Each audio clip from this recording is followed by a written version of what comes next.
Assalamualaikum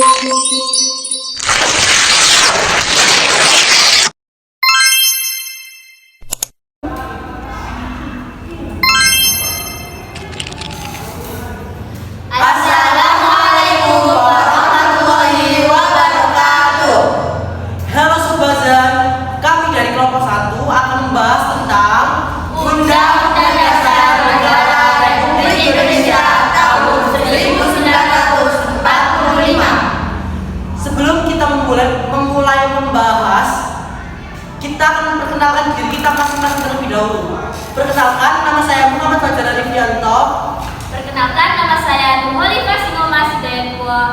Saya Elsa Priscilia Putri. Saya Eka Wulandari. Saya Zarina Ila Aludin. Saya Elma Safara. Kami akan memulai video kami sekarang.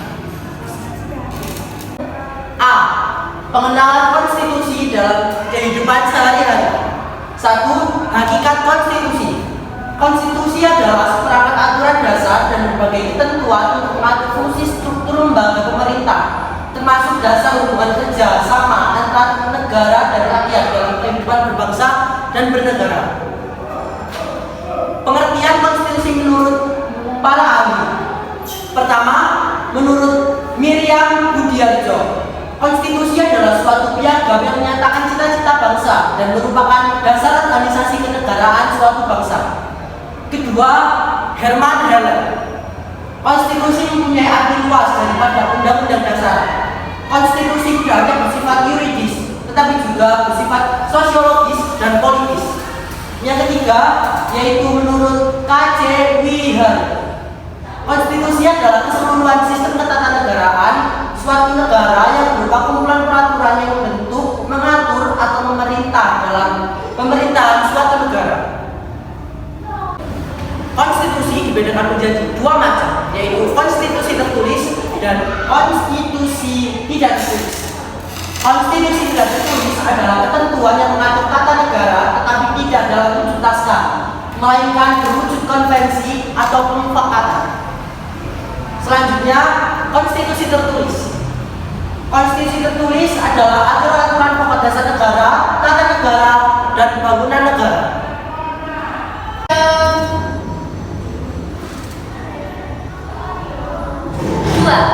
Undang-Undang Dasar Negara Republik Indonesia tahun 1945. Indonesia mempunyai Undang-Undang Dasar Negara Republik Indonesia tahun 1945 sebagai konstitusi negara. Semenjak proklamasi kemerdekaan Indonesia tanggal 17 Agustus sampai sekarang, di Indonesia telah terdapat beberapa macam undang-undang dasar sebagai berikut. A. Periode pertama yang berlangsung antara 18 Agustus 1945 sampai 27 Desember 1949 berlaku Undang-Undang Dasar 1945. B. Periode 27 Desember 1949 sampai 17 Agustus 1950 berlaku Konstitusi Republik Indonesia Serikat. C. Periode 17 Agustus 1950 sampai 5 Juli 1959 berlaku Undang-Undang Dasar sementara 1950. D. Periode 5 Juli 1959 sampai 1999 berlaku Undang-Undang Dasar 1945. E. Tahun 1999 sampai sekarang berlaku Undang-Undang Dasar Negara Republik Indonesia tahun 1949 hasil amandemen.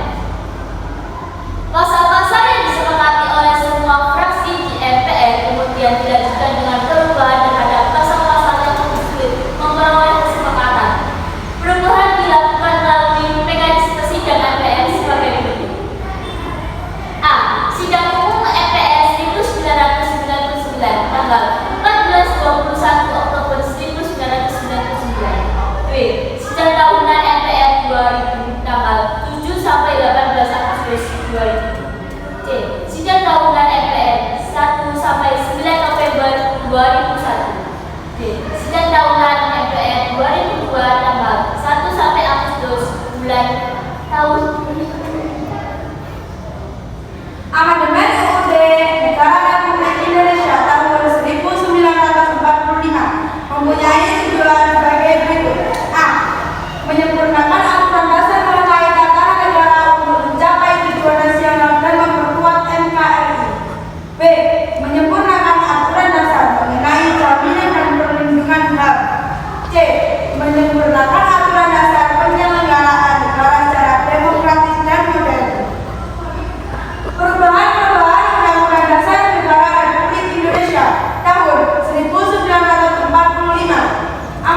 Negara Republik Indonesia tahun 1945 dalam kehidupan sehari-hari.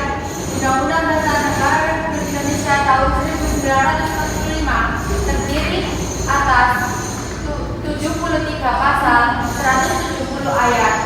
Sebagian besar pasal-pasal dalam UUD NRI tahun 1900 berhubungan langsung dengan kehidupan seluruh negarawan warga negara.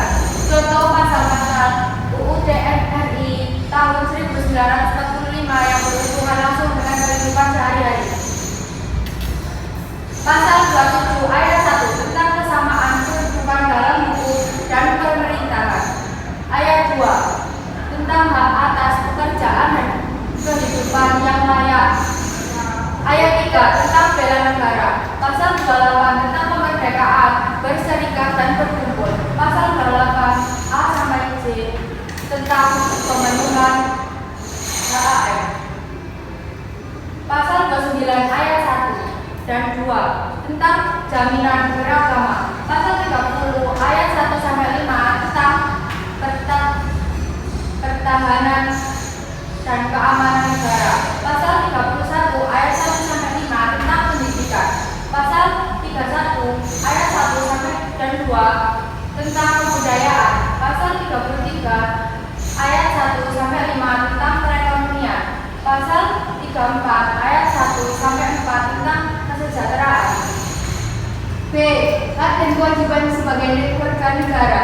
1. Pengertian hak dan kewajiban warga negara. A. Hak warga negara. Hak dalam kamus besar bahasa Indonesia yaitu sebagai kebenaran, kepunyaan, milik, dan kekuasaan untuk berbuat atau memperoleh sesuatu. Hak dalam hal warga negaraan berarti warga negara berhak atau mempunyai kewenangan untuk memperoleh beberapa hal.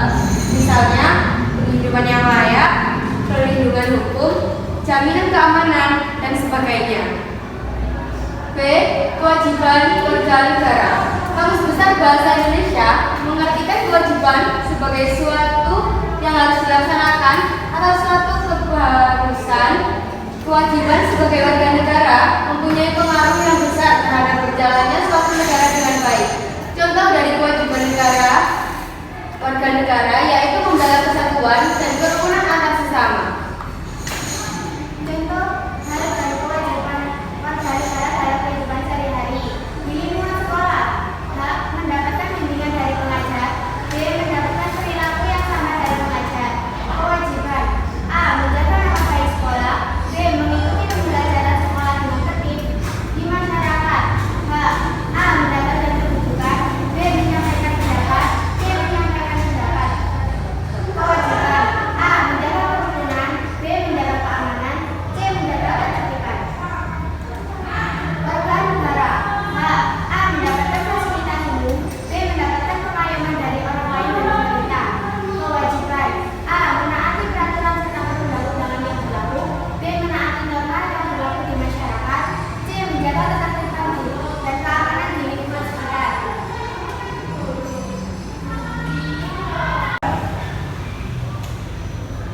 3. Pelanggaran hak dan pengingkaran kewajiban warga negara.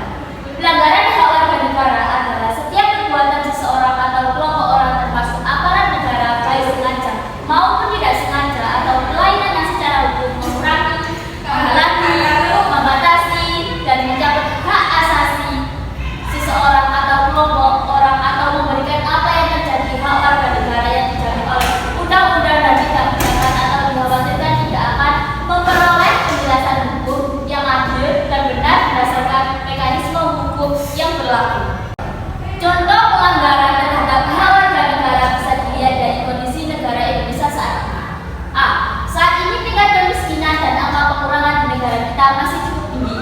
Padahal pasal 27 ayat 2 UUD Negara Republik Indonesia tahun 1945 mengamanatkan bahwa setiap warga negara berhak atas pekerjaan dan kehidupan yang layak bagi manusia. B. Masih terjadinya tindak kekerasan atas nama agama, misalnya penyelenggaraan tempat peribadatan. Padahal pasal 29 ayat 2 Undang-Undang Dasar Negara Republik Indonesia tahun 1945 menegaskan bahwa negara menjamin kemerdekaan tiap-tiap penduduk untuk memeluk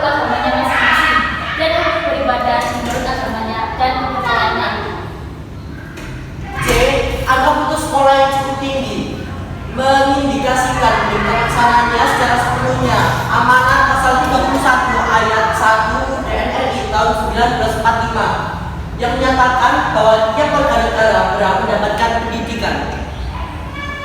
Pengingkaran juga bisa diartikan sebagai pelanggaran. Salah satu contoh pengingkaran kewajiban adalah menaati peraturan lalu lintas.